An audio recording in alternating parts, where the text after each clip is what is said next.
So many great individuals, both volunteering and working to make your day fantastic.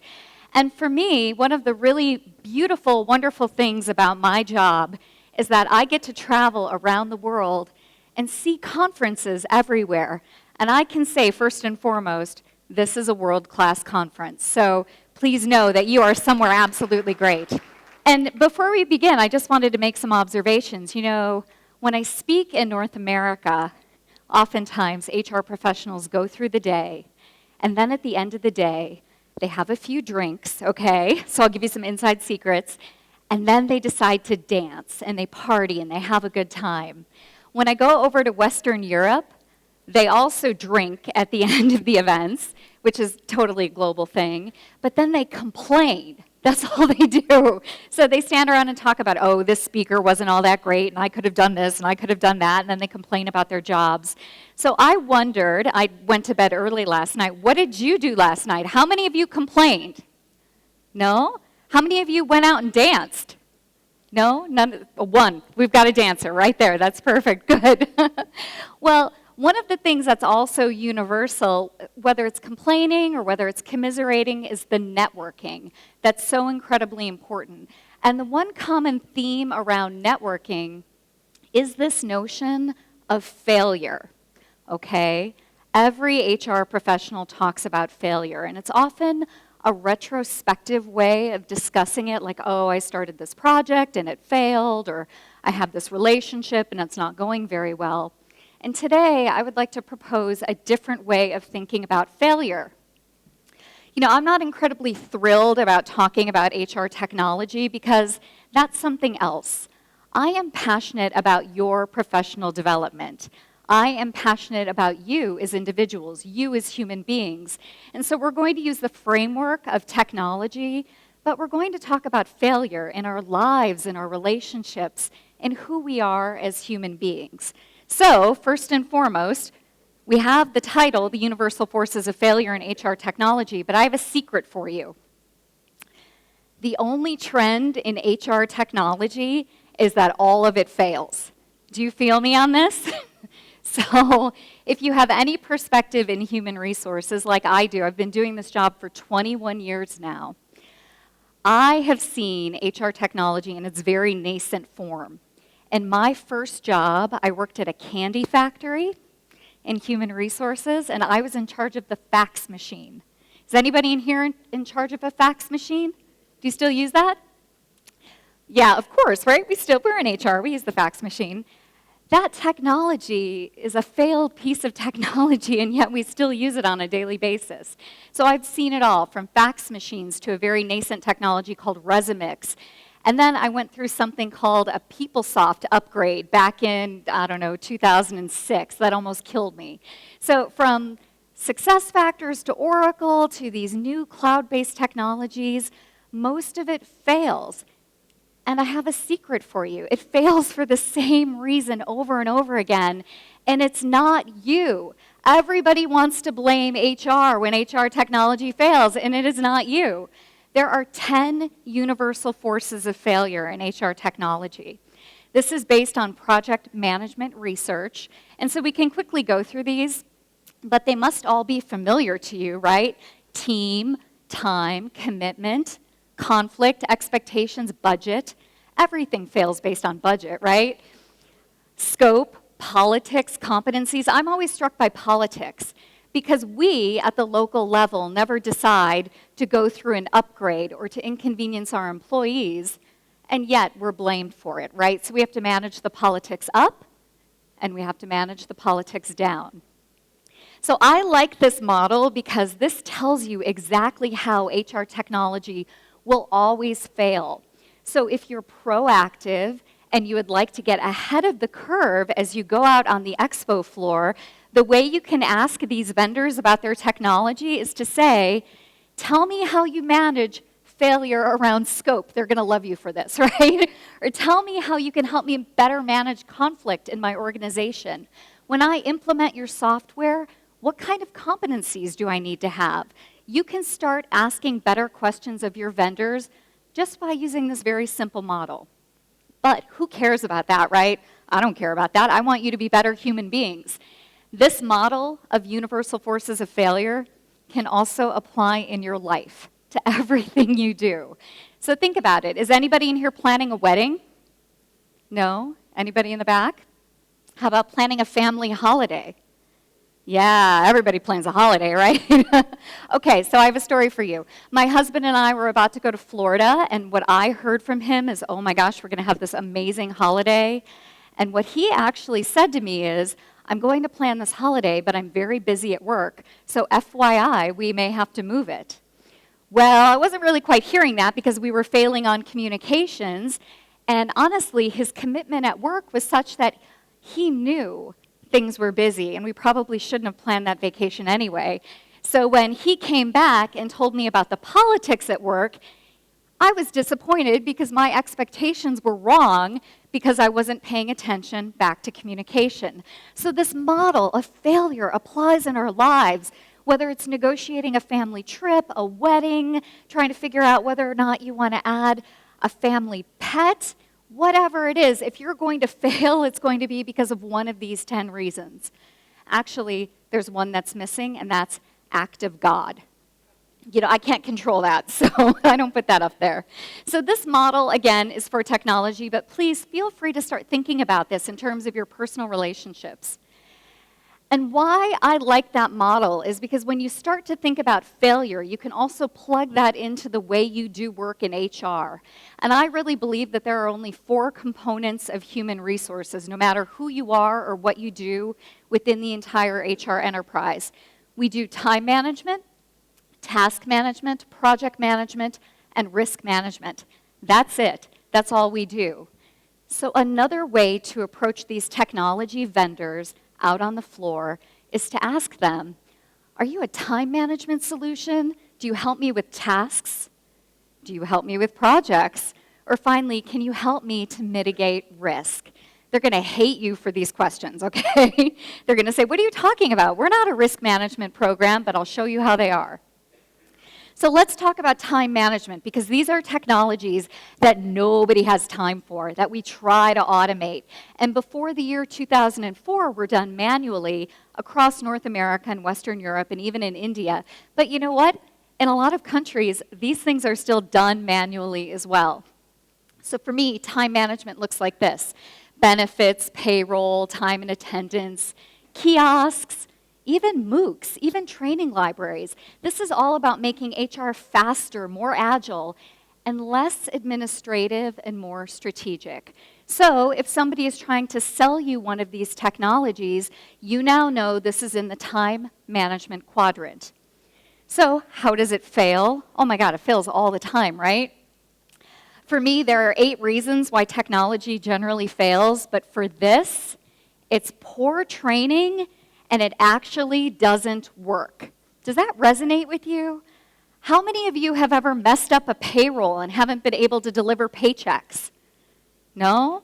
Yeah, that's very common in America, that's for sure. So a lot of these technologies just break. They overpromise and underdeliver. Let's talk about task management very quickly, and I just want to get through these because I have some cool stuff for you. Task management is the stuff in human resources that most people know us for. So it's candidate assessment training, ATS, CRM. It's collaboration within human resources and also outside of human resources. So these are all task-based roles that are automated to some extent now, but really kind of focus on the bread and butter of human resources. So how do these fail? So the customer service is often poor. They're always trying to upsell you. Have you ever bought a piece of technology where they're not trying to sell you the next version of the technology? How about the technology where they give it to you at a low price, but you have to pay extra for training? What kind of criminal activity is that, right? You shouldn't have to pay for training. That's just awful. So anyway, task management solutions fail on a regular basis. But again, if you know that, you can start asking better questions and do more effective project management. So let's talk about project management, because I think this is how HR stays relevant in 2020 and beyond. So project management in HR can look like this. There are a few others that I haven't included, but this is really making us the business partners and the strategic partners that we were meant to be. So Talent mobility could be in there, employee wellness. In America, we focus on financial wellness now because we don't pay our employees enough, so we're trying to teach them how to stretch a dollar to go even further. We don't fund their retirement, so there are all sorts of reasons around that. But truly, these are the things in human resources that make us sticky, that make people love us. And how does it fail? Oh my God, it fails all the time. Oftentimes we spend too much money on these programs, and again, they don't actually work. Nobody uses them. So those are the risks there. And then finally, let's talk about risk management, because this is the future of human resources. And this is all the stuff that's global. This is all the stuff that's compliance-driven. But it's also employer branding. You want to make sure that your story gets out there instead of your competitor's story about you. That's a risk to your enterprise. And how about competitive total reward strategies for the people who are in your upper right-hand corner on your 9-box grid? That is a definite strategic capability that you should have going forward. But the way that this fails is that oftentimes these programs and technological solutions don't scale and they're not globally compliant. So tell me if this story sounds familiar. Somebody in London or somebody in New York or somebody in Los Angeles tells you that you have to implement software that makes no sense for your local market. Have you had that before? Absolutely, of course, right? I worked with an organization that put in performance metrics for their employees across the globe, standardized it, and yet they were in Mumbai, they were in the Philippines, they're in Brazil, and all of these really serious markets with very serious complications, and yet they're going to have one performance standard. No sense. So what that puts you in a situation of doing is trying to manage both local expectations and global expectations. But at least if you're thinking about failure proactively, you can get ahead of the curve. So how does risk management fail? All sorts of different ways. But I do want to get back to this quadrant, because this quadrant forms the basis of what you do for a living. And it moves us into a quick discussion about the universal forces of failure and how you overcome them, which is really what I want to talk about today. All that other stuff is just like the qualifications that get you certified in HR. I want to talk about making you better human beings. So let's talk about beating failure, all right? Failure is important. Failure is crucial to learning, but sometimes we fail in the same ways over and over again. And this is really, I think, the key issue around human resources and our credibility. Because if we're going to fail, we should be failing in new ways, in innovative ways, and not in the same stupid ways over and over again like so many of us do, unfortunately. So if you want to beat failure, one of the cognitive strategies you can use is pre-factual thinking. All this requires you to do is consider the different outcomes before you open your mouth, okay? So before you say yes, before you say no, take a second, pause, just look out at your audience, whether it's a small audience or a large audience, and say, you know what, I need a moment to consider all the options, both the good options and the bad options. Ask for that moment, because when you do come up with an answer, you want that answer to be right. Another way to beat failure is to be defensively pessimistic. So I'm going to talk about this in a second, but I will tell you that you and I share something in common. The Indian culture and the American culture, we are strategic optimists. We believe in what's possible. We love the idea that the future ahead of us is better than the past, and so we don't want to think about the past because brighter days are ahead of us. But you know, the author William Faulkner said, the past isn't past, or the past isn't dead, it's not even the past. The past is always with us. So what I would recommend for you in human resources is to be defensively pessimistic. You need to think about the things that are going to go wrong. You don't have to verbalize them. You don't have to be negative. You don't have to be dour. But you do really need to think about all the different outcomes that can happen. Whether you use a project management theory where 30% of your time is focused on defensive pessimism and then 30% is actually put on doing the project itself and then 30% is the autopsy. I don't care what the ratio is. Defensive Pessimism will save you every single time. Sounds so negative. My mother would hate me to say that. And then finally, if you want to beat failure, I recommend a project premortem. Now you may wonder, what is a premortem? Well, think about a postmortem as an autopsy. How many of us, when a project has failed, try to learn lessons? And you know what? We never learn lessons. We're stupid people, right? We're flawed individuals. And we make the same mistakes over and over again. I don't know if you have this family member in your life, but I have a family member. I'll call him a cousin. He could be a brother, I won't tell you, who wonders why he struggles in the job market time after time after time. He has a job here, a job there, and he's always so bitter and he's always so angry. And it's like, dude, it's you. Fix your attitude. But no, it's always somebody else, right? Okay. I want him to do a premortem and look internally and understand how before he starts that next job, he needs to do some work on himself. That's exactly what you ought to be doing the next time you acquire technology or you have a project or you're about to do anything. Think about how things could go wrong. Assume that something has failed and then plan for those blind spots. Plan for that failure. For me, the premortem is your secret weapon to success. It sounds so negative. I hate being so dour because I'm so bubbly. So, for me, it's incredibly important. I mean, honestly, who cares about HR technology? I care about you. I care that you have a community of like-minded individuals who are improving the reputation of human resources.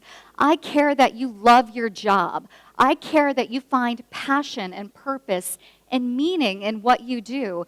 And I'm so sick and tired of people complaining about human resources. So in order to get ahead of that, I need you to be a little bit different. I need you to think differently. And although you can be strategic optimists in your heart, I need you to do a little bit of defensive pessimism. I need you to think cognitively a little bit differently, and I would like you to stop making the same mistakes over and over again and do things differently, defy expectations, and beat failure one step at a time.